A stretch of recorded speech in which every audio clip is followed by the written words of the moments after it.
आज भी हम यही देख रहे हैं कि वक्फ संशोधन मुद्दे को लेकर असदुद्दीन ओवैसी पक्षधर नज़र नहीं आ रहे हैं, इनका विरोध करते हुए दिखाई दे रहे हैं। उनका सीधे तौर पर ये कहना है कि हमेशा से जो लॉ यहाँ पर सेट किए जाते हैं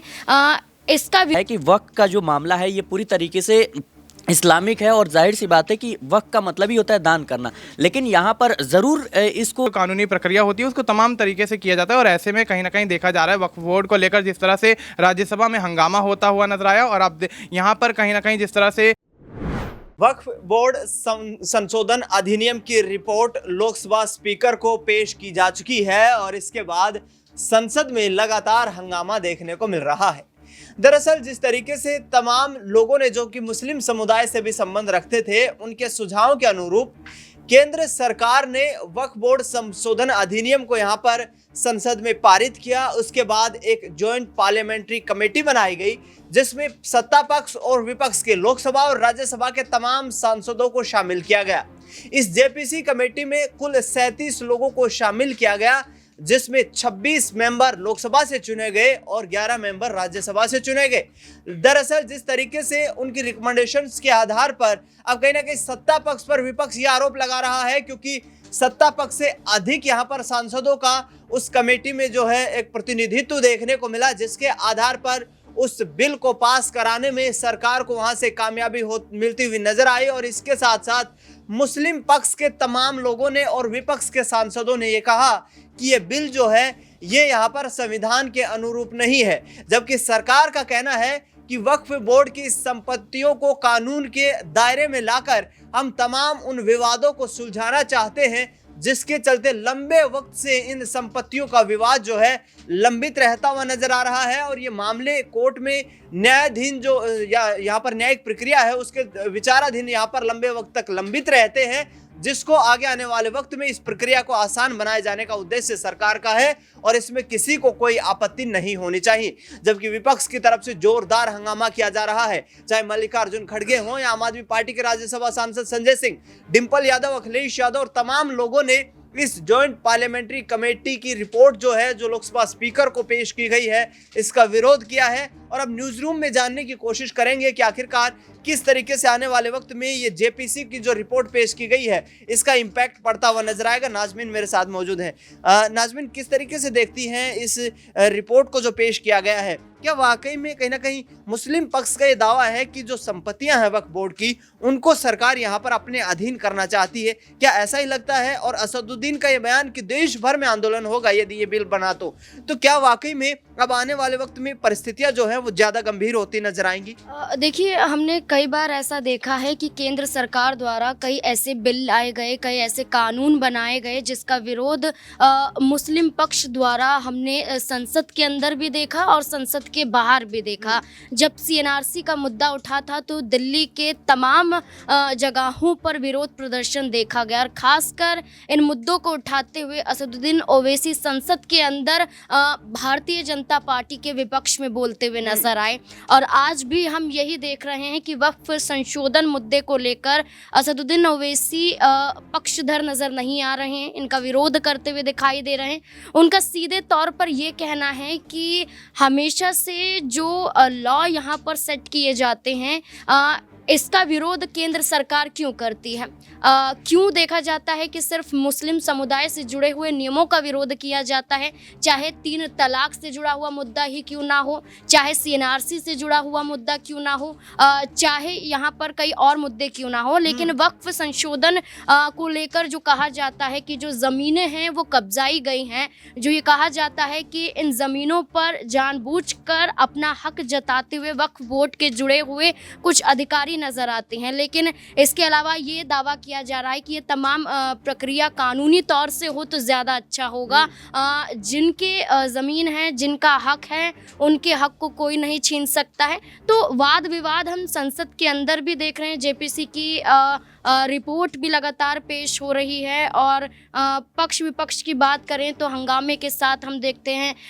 राज्यसभा की कार्यवाही पूरी तरह से नहीं चल पाती है, लोकसभा में भी हंगामा देखने को मिलता है। अब देखना होगा कि आखिरकार इसका परिणाम क्या निकलता हुआ नजर आएगा। बिल्कुल, यहाँ पर ये इंटरेस्टिंग फैक्टर है कि आगे आने वाले वक्त में सरकार क्या वाकई में इस मजबूत स्टैंड के साथ ही वक्फ बोर्ड संशोधन अधिनियम जो कि रिपोर्ट पेश हो गई है और अब इसको क्या कानूनी अमली जामा पहनाती हुई नजर आएगी। सिराज मेरे साथ मौजूद है। सिराज, आखिरकार दिक्कत क्या है भाई? सरकार का ये कहना है कि वक्फ बोर्ड की जो संपत्तियां हैं वो विवाद जो है लंबे वक्त तक लंबित रहते हैं, कानूनी प्रक्रिया में आ जाएगा तो डॉक्यूमेंट्स के आधार पर, दस्तावेजों के आधार पर न्यायालय के समक्ष तमाम सबूत पेश किए जा सकेंगे और उसके तहत यहाँ पर जो है न्याय मिल पाएगा। तो आखिरकार इस पूरे मुद्दे को लेकर विपक्ष हंगामा क्यों कर रहा है? जी देखिए, जाहिर सी बात है, कोई भी सरकार अगर कोई बिल लाती है तो उसको विकास को देखते हुए लाती है, लेकिन कहीं ना कहीं सवाल उठ रहे हैं सरकार की मंशा पर। जिस तरीके से सरकार ने वक्फ संशोधन बिल लाने का प्रस्ताव जो है पारित किया, उसके बाद से देखा गया कि राज्यसभा में भी काफ़ी हंगामा हमें देखने को मिला और कहीं ना कहीं देखा जाए तो सवाल विपक्ष के सवाल है उसका जवाब केंद्र सरकार दे नहीं पा रही है। अब सबसे बड़ा जो संशोधन इसमें देखने को ये मिल रहा है कि जो वक्फ बोर्ड है इसमें गैर जो मुस्लिम सदस्य हैं उनको शामिल करने का, लेकिन दूसरी तरफ आप ये कहते हैं कि महाकुंभ जैसी योजनाओं में जो मुस्लिम कम्युनिटी के लोग हैं उनको कहीं ना कहीं आने से मना ही किया जाता है। और तिरुपति बाला मंदिर में जिस तरीके से हमें जो मिलावट की खबरें हमें देखने को मिली प्रसाद में, उसमें भी जो अभी मुस्लिम कम्युनिटी के जो लोग थे, जो वहाँ पे कर्मचारी थे, उनको भी हटाया गया। तो कहीं ना कहीं ये देखा गया कि आखिर सरकार की मंशा क्या है इस पूरे मुद्दे को। इसका वक्फ बोर्ड से क्या लेना देना है? देखिए, मुझे लगता है कि वक्फ का जो मामला है ये पूरी तरीके से इस्लामिक है और जाहिर सी बात है कि वक्फ का मतलब ही होता है दान करना, लेकिन यहाँ पर ज़रूर इसको कबूल करना चाहिए कि कहीं ना कहीं कुछ चीज़ें ज़रूर उसमें गड़बड़ होंगी, लेकिन इसका मतलब ये नहीं कि आप पूरे के पूरे जो बिल को कहीं ना कहीं हाईलाइट करके और जिस तरीके से संशोधन किया जा रहा है वो मुझे लगता है कि काफ़ी दिक्कत दे रहा है और इसी वजह से कहीं ना कहीं विपक्ष जो है क्या दे रहा है। जब कानूनी प्रक्रिया में कोई चीज़ लाई जा रही है, सुप्रीम कोर्ट में जो है जो केस है उनको यहाँ पर सही न्याय करने में आसानी होगी, कानूनी प्रक्रिया में यदि ये चीजें शामिल होंगी तो कहीं ना कहीं विवाद भी कम होंगे। इसमें प्रॉब्लम क्या है, समस्या क्या है और विपक्ष आखिरकार क्यों अड़ा हुआ है कि जो वक्फ संशोधन अधिनियम है उसको खारिज किया जाए? जी देखिए, मुझे लगता है कि जिस तरीके से केंद्र सरकार इस पूरे बिल को लेकर के जो बयानबाजी कर रही है कि मुस्लिमों के हित में है और कहीं ना कहीं जो संशोधन किए जा रहे हैं वो सबसे बड़ा कारण है। देखिए, इसमें कुछ जो पॉइंट्स हैं उसको कहीं ना कहीं उस पर चर्चा करना काफ़ी ज़्यादा ज़रूरी हो जाता है। सबसे जो ज़्यादा विरोध हो रहा है इसमें जो गैर मुस्लिम है उनको सदस्य बनाने का सबसे बड़ा विरोध यही है। और दूसरी बात, इसमें जिस तरीके से कहा गया है कि इसमें महिला सदस्य को भी जोड़ा जाएगा, कहीं ना कहीं देखेंगे आप कि वक्फ का जो कह सकते हैं प्रस्ताव है उसमें कहीं भी ये नहीं कहा गया है कि महिला सदस्य कह सकते हैं कि उसमें नहीं शामिल हो सकती या पहले भी नहीं हुई है। लेकिन जिस तरीके से सरकार जो है इस पूरे बिल को लेकर के जो एक अमली जामा पहनाने के काम कर रही है और जिस तरीके से इसका बखान किया जा रहा है, मुझे लगता है पर्दे के पीछे बड़ा खेल हो रहा है। अभी आपने देखा हाल ही में जिस तरीके से 3 तलाक का जो बिल पास हुआ उसमें भी कहीं ना कहीं विवाद हमें देखने को मिला और कहीं ना कहीं देखा गया कि उसमें जो प्रावधान दिए गए थे कि जब ये तमाम चीज़ें हो जाएंगी, जब कह सकते हैं कि जो 3 तलाक का मसला होगा तो उसको जेल जाना पड़ेगा। लेकिन आप सोचिए कि अगर वो जो सामने वाला इंसान है अगर वो इतने सालों बाद जेल से आएगा, उसको इतनी सज़ा मिल जाएगी, तो क्या वो जो महिला है उसके साथ रहना पसंद करेगा? इसी तरीके से सीए एनआरसी को भी लेकर के जिस तरीके से विरोध हुआ और उसमें भी कई ऐसे प्रावधान थे, तो कहीं ना कहीं देखा जाए तो ये जो पूरा मसला है ये एक वोट को देखते हुए भी किया जा रहा है, चाहे वो विपक्ष हो चाहे सत्ता पक्ष हो। कहीं ना कहीं मुझे लगता है कि इस पर चर्चा करके और कह सकते हैं कि पास करना। क्या बीजेपी को मुस्लिम वोट मिलना संभव हो पाएगा इस बिल को यहाँ पर लागू करने से? देखिए, मुझे नहीं लगता कि भारतीय जनता पार्टी या कोई भी पार्टी वो सिर्फ कह सकते हैं मुस्लिम कम्युनिटी को देख के कर रही है। आप देखेंगे कि किस तरीके से कुछ ऐसे मुद्दे रहे हैं जिनको लेकर के कहीं ना कहीं जो कह सकते हैं कि हिंदू वोट बैंक है वो भी भारतीय जनता पार्टी को बड़ी मात्रा में मिला और ऐसे कुछ फैसले रहे हैं। तो इसको देखते हुए कहीं ना कहीं केंद्र सरकार का ये बड़ा फैसला है। सीधा स्पष्ट जवाब तलाशने की कोशिश थी, लेकिन कहीं ना कहीं जो घुमा फिराकर तमाम जो है दावे किए जा रहे हैं। मनीष मेरे साथ मौजूद है। मनीष, किस तरीके से देखते हैं, क्या वक्फ संशोधन अधिनियम जो है ये जो केंद्र सरकार लेकर आई है इसको कानूनी अमली जामा यहाँ पर पहनाया गया तो मुस्लिमों के अधिकारों का किसी तरीके से भी हनन देखते हैं इस पूरे मामले में, या फिर जो केंद्र सरकार की तरफ से ये पहल की जा रही है ये सही दिखाई देती है? जी बिल्कुल, यहाँ पर देखा जाए तो वक्फ संशोधन बिल को लेकर काफ़ी लंबे समय से केंद्र सरकार और विपक्ष के बीच हंगामा होता हुआ देखा गया है और बिल को लेकर कहीं न कहीं विपक्ष हमेशा से सवालिया निशान खड़े करता आया है और वक्फ की तमाम ज़मीन को लेकर यहाँ पर जिस तरह से बड़े-बड़े दावे यहाँ पर सत्ता पक्ष करता हुआ नजर आया और ज़मीनों को कहीं न कहीं गैरकानूनी बताता हुआ नजर आया और उनको कहीं न कहीं गैरकानूनी तरीके से कब्जाने का यहाँ पर मामला भी निकल कर सामने आया। तो तमाम चीज़ों को देखते हुए ये कहा जा सकता है कि वक्फ संशोधन बिल को लेकर जिस तरह से यहाँ पर आवाज़ उठाई जा रही है विपक्ष के द्वारा, उसके खिलाफ जिस तरह से यहाँ पर सत्ता पक्ष जिस तरह से यहाँ पर बिल को लेकर आया है वो कहीं ना कहीं ये जो है सरकार के हक में और तमाम लोगों के हक में ये फैसला सरकार के हक में क्या है, कानूनी प्रक्रिया के अधीन है ना, वो न्याय में कोई छोटा बड़ा थोड़ी होता है।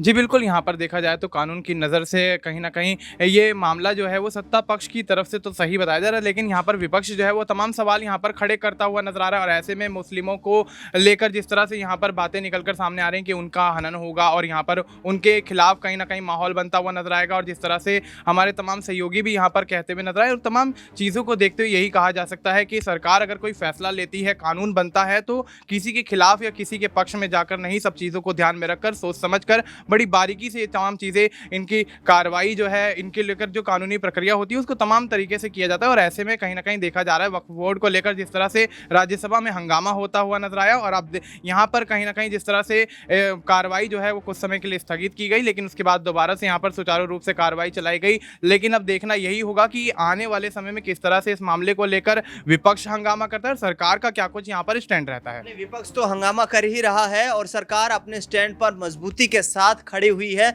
लेकिन बेहद इंटरेस्टिंग ये रहेगा कि आने वाले वक्त में क्या CAA NRC जैसा कोई बड़ा आंदोलन इस देश भर में फिर से होता हुआ नजर आएगा। राहुल मेरे साथ मौजूद है। राहुल, कैसे देखते हैं इस वक्फ संशोधन अधिनियम को, जो JPC की रिपोर्ट जो है जगदम्बिका पाल ने लोकसभा स्पीकर को पेश कर दी है, उसके बाद असदुद्दीन ओवैसी का कहना कि यदि ये कानून बना तो देश भर में मुस्लिम जो हैं वो सड़कों पर उतरेंगे। क्या वाकई इस कानून के बनने के बाद यहाँ पर मुस्लिम पक्ष के या मुस्लिम समुदाय के अधिकारों के साथ हनन होता हुआ दिखाई दे रहा है? देखिए, वक्फ बोर्ड को लेकर अगर देखा जाए तो जिस तरीके से बहुत पहले से देखा जा रहा था कि वक्फ, जहां पर वक्फ अपना हाथ रख दे उसकी ज़मीन वो हो जाती है और इस पर काफ़ी ज़्यादा संग्राम भी छिड़ता नज़र आया। और सबसे बड़ी बात है कि इसमें देखने को मिला कई ऐसे बड़े चेहरे थे जिन्हें यहाँ से कमेटी से बाहर का रास्ता दिखा दिया गया। असदुद्दीन ओवैसी कुछ डॉक्यूमेंट्स भी दिखाते नज़र आए थे, लेकिन उस डॉक्यूमेंट्स को नहीं माना गया। और देखिए, जो समिति के जो प्रमुख हैं जगदम्बिका पाल, और जिस तरीके से समिति की जो प्रमुख है जगदम्बिका पाल, उन्होंने सीधे सीधे तौर पर कहा है कि हमने जो मीटिंग की है उसमें तय कर लिया है कि क्या क्या बदलाव हमें किए जाने चाहिए। हालांकि इसमें ये ज़रूर देखा जा रहा है कि जो वक्फ बिल जो अधिनियम है इसमें जो संशोधन किया जा रहा है, इस पर देखिए नीतीश कुमार जो बिहार के मुख्यमंत्री है वे चुप हैं, आंध्र प्रदेश के मुख्यमंत्री चंद्रबाबू नायडू चुप हैं। यानी कि देखिए, इसका जो बड़ा फ़र्क है वे चुनाव में पड़ता नज़र आएगा, क्योंकि बिहार में भी चुनाव होने वाले हैं। और आंध्र प्रदेश की अगर बात कर लेते हैं तो चंद्रबाबू नायडू ने जिस तरीके से जो मुस्लिम समुदाय के लोग हैं उनके लिए जिस तरीके से बड़े काम वहाँ पर किए हैं, या जिस तरीके से देखा जा रहा है कि ऐलान भी वो करते नजर आए, तो ये देखा जा रहा है कि जहाँ विपक्ष सीधे सीधे तौर पर, देखिए पप्पू यादव का जिक्र कर लेते हैं। पप्पू यादव ने भी इस पर जो बयान दिया है जिसमें वो सीधे तौर पर ये कहते नजर आ रहे हैं कि भैया ये जो अधिनियम है, ये जो बिल लाया जा रहा है, ये बिल कहीं ना कहीं इस तरीके से लाकर